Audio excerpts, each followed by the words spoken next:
I'm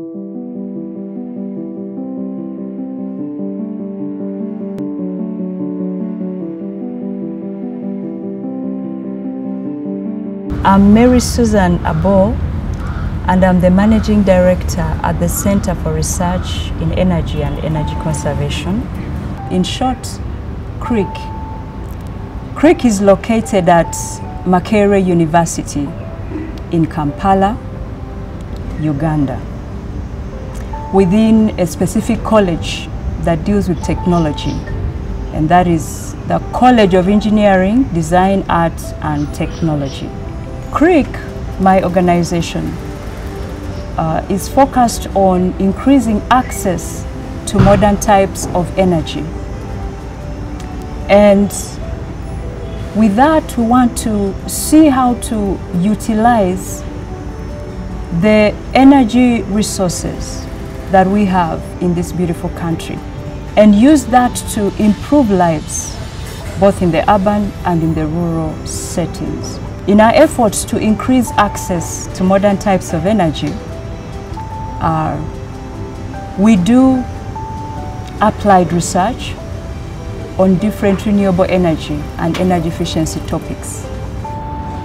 With the innovations at my center and working together with the different players in the energy sector, there's also been impact in terms of the coverage in the country because of innovations around mini grids, or you can call them microgrids or picogrids. The Rural Electrification Agency with over 600 mini grids that are in plan to help take electricity to the rural parts of the country. What our contribution is towards climate justice. That is a key topic when you talk about renewable energy vis-a-vis the conventional energy resources or fossil fuels. And climate justice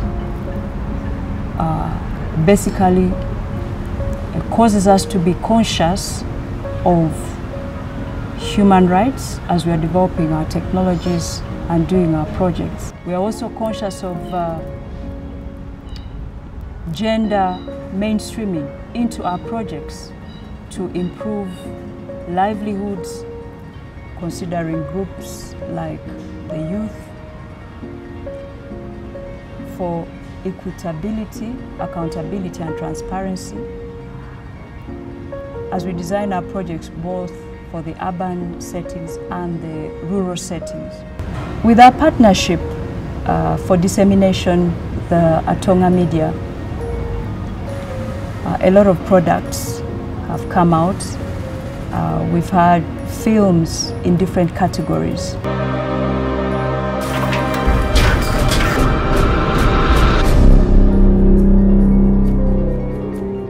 We want to take information out of the lab, research out of the laboratory, and break it down in ways that people can understand.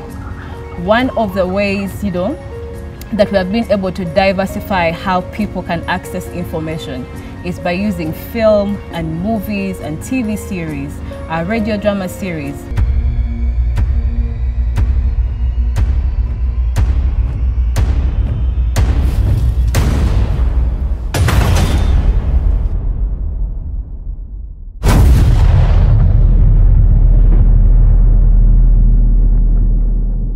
So that we can not only use entertainment, to table conversations around renewable energy, because these are things that are affecting our daily life. You make fun of it, you make it entertaining, but at the same time, you're not only demonstrating to people how renewable energy can transform their lives, you're helping them that when they find themselves in a situation and they have to make a decision about maybe a product, they are informed. So it is easy for them to make that transition to renewable energy. African women, we face a lot of challenges as we prepare food, as we sustain our families. You find that charcoal is expensive. It is burnt away quickly when you're cooking. So at times you find shortage of it.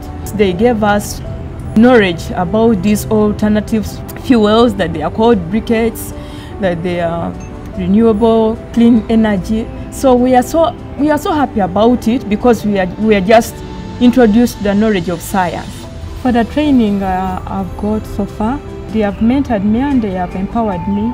They have given me skills, various training skills in these alternative fuels briquettes.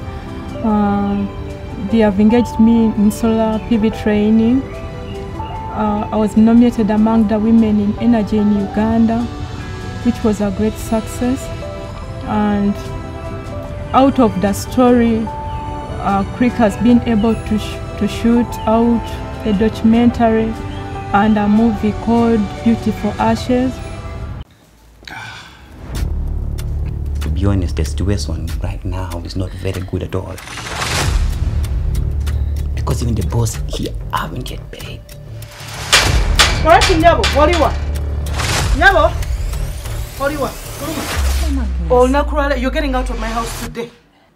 I want my Tom! money.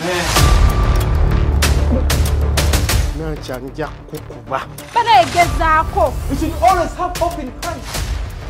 Because God has this life for us.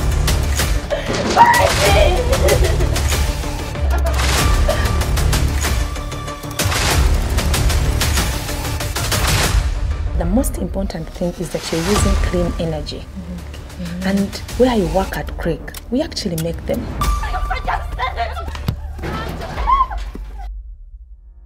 I've been training other women in urban centers, in slums, in rural areas, online. I look forward having a factory, big factory. As I continue to transform lives, sort out issues of unemployment, inspire more women. I was affected by the Congo War, and especially my parents were unable to, you can't move around to get fuel and any other energy resources, the modern energy resources to sustain your life. So that also pushed me to discover what we call biogas production from cow dung. So from there we started, trying to see how it can support cooking as well as lighting. And then I grew up, of course, through the different stages of education until I also joined Makerere University. In Makerere, I happened to join a research center called Center for Research in Energy and Energy Conservation, that is CRIC, at the College of Engineering. There I learned a lot about hydropower, biomass gasification, and we implemented many of these technologies in the community. So then I also thought, okay, we can add other technologies to support that hybrid mini grid that will also generate electricity. Meaning, if our solar is not working, especially at night, it means other technologies should be available to generate electricity and support the community. And it is supporting thermal power plants like in Namamve, also in Arua. The whole of West Nile is being supported by also thermal power plant, which is also generating and supplying to the grid, and then that electricity is supporting the different home state. So yes, once this is working properly, then we should also take it to the community to be able to support electricity access from the biomass waste they do have in their respective community. I'm sure the different communities will benefit by understanding what is going on in our research facility here.